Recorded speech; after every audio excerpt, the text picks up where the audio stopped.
Takes one to fight for y'all, one man to stand up tall, one man to speak out loud, just one to stand up proud.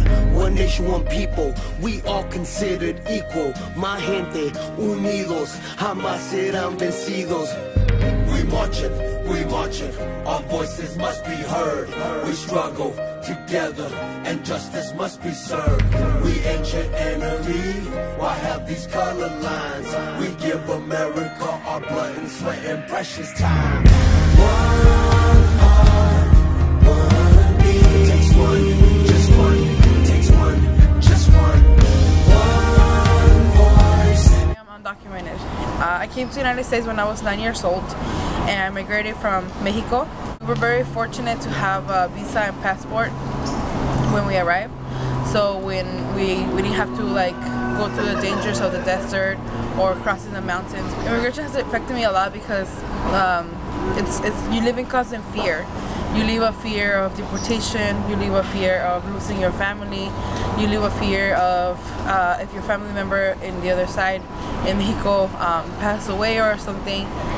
When we arrived, I have two older brothers, and my oldest brother, Hector, he couldn't, he saw that how my parents couldn't really make it, like pay the bills and do the other stuff. So he decided to drop out of high school and just get a work, just start working to help our family out.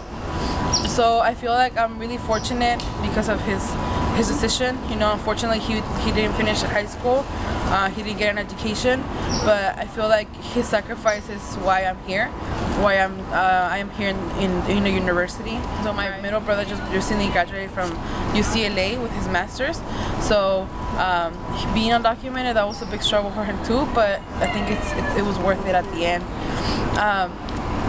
When I was in high school, I remember my high school counselor telling me that I wasn't going to make it through high school because the statistics showed that Latina girls end up pregnant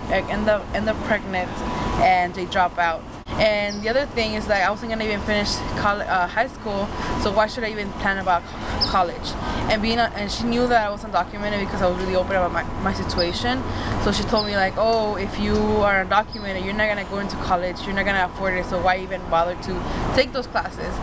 And at that moment I was 14 and I was in shock, and I kind of like stand up for myself and I was like, no, you're not going to tell me what to do. And I kind of asked for the classes.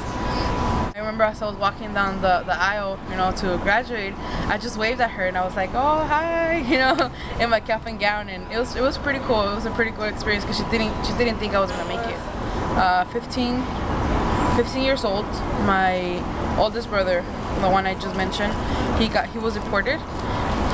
So it has been about not 8 years that I haven't seen him, and it's just a constant struggle. So I miss him every single day, right? Because he's been around all the time.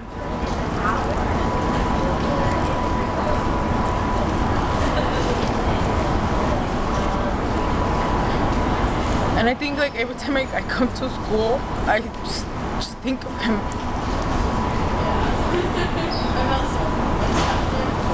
And I just think how grateful I am for him to did what he did, right? To sacrifice his education so I can be here. But then at the same time, I'm really sad that he's not here and I cannot be with him. When we came here, we came all together. So we have never been separated. And a border, like 9 digits, tell us that we can't be together. And it's just been really hard. I didn't get to say goodbye, I didn't give him a hug or anything. So we see him by Skype or by pictures and stuff, but it's not the same thing.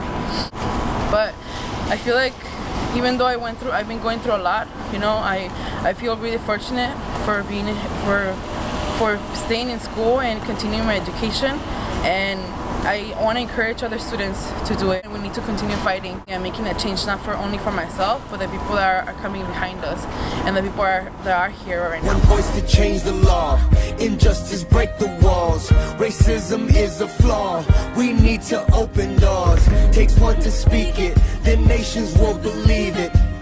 One nation, one people, we're all considered equal.